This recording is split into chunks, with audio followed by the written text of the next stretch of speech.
So, I have to be honest here. I straight up haven't played all of the Shin Megami Tensei titles. I know, big shock. Some of them are because of such thing as I don't have access to the titles, or a language barrier that prevents me from understanding what is occurring during the title. This doesn't mean I only have a few games in the series and I've only played those few games. No. I can assure you all that I have quite the collection of Shin Megami Tensei games going on, but there is something preventing me from picking up some of the titles that are sitting on my shelf and playing them. Hey guys, I'm Resident Unleashed, and I'm here to present to you all something that has been on my mind lately. And I want to talk about how the Shin Megami Tensei franchise has aged. So, what do I mean by aging? Well, a lot of media ages. Some can age in a very short time frame, and we see that quite a lot in our modern era, especially with internet memes. However, some things are good enough to withstand the passing of time. In video games, aging is when you go back to play an older title and the mechanics are outdated or have been vastly improved since the initial title's release. The Shin Megami Tensei franchise, along with other JRPGs, is one of the biggest victims of video game aging.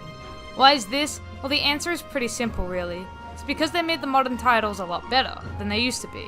And because of this, it's rather difficult for me to go back and attempt to play the older games in the franchise. Let's trek all the way back to the start of the franchise in Digital Devil Story Megami Tensei.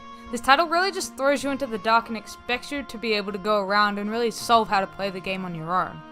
Now this is rather off-putting for the simple reason that I don't know where I have to go, and I don't really know the fighting mechanics or anything else. I'd honestly have to look up a guide on how to play the game, and that's just too much effort for me, personally, and it takes away from immersing myself into the game's atmosphere by constantly pausing and reading a guide just to make my way through the game. This is a problem going further into the franchise with Shin Megami Tensei being at fault too. I've played the first Shin Megami Tensei for a lot longer than Digital Devil Story Megami Tensei. However, while I do eventually find where I have to go, it either takes a really long time because I am lost, or there is a demon encounter every 2 seconds or so which disrupts the overall flow of gameplay for me, as I constantly have to stop and remember where I was attempting to go in the first place. Also, the walking mechanic, they've really fixed it now, but it's so hard to get a hang of in the old one. It's just, the controls are so poor. Let's go a bit further and talk about Last Bible 3. Now this game is another victim of me not having played it for too long.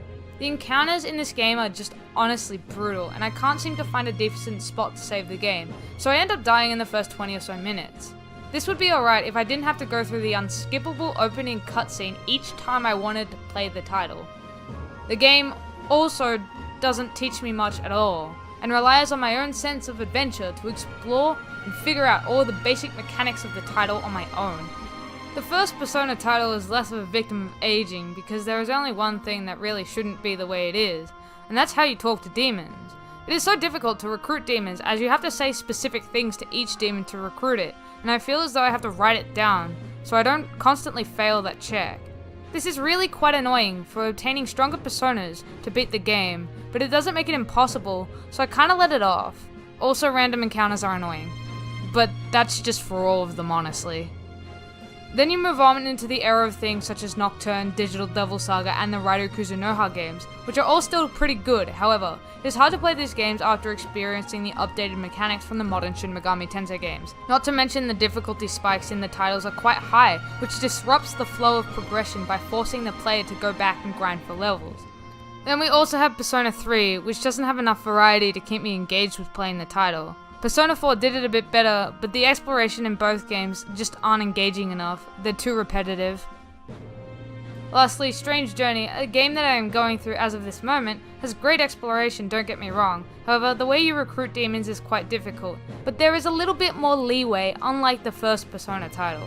I get the affinity in Strange Journey is important, but it's hard to just recruit demons even with the same affinity. I'm just lucky that this game is improved upon and the sub-apps really help, so this complaint is not as bad as the other ones. The two most recent major releases in Shin Megami Tensei, which are both Shin Megami Tensei 4 Apocalypse and Persona 5, are both games that I've played, and unfortunately I've played them first.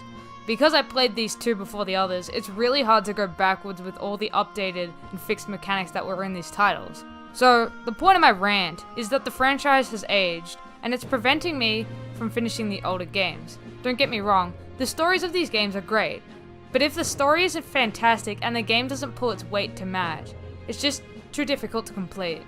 This is something I just kind of wanted to talk about, due to wanting to make more videos about the older portion of the franchise, but not being able to sit through hundreds of hours of aged mechanics.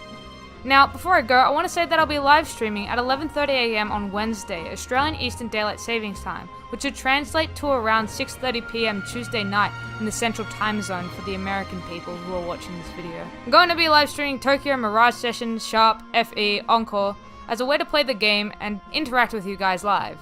I will upload a follow-up video giving you the links and all that closer to the time of the live stream. Hope you all can make it. Now, without any further ado, I am Resident Unleashed, the resident of your rants and the unleasher of the ranting content, and I will see you next time.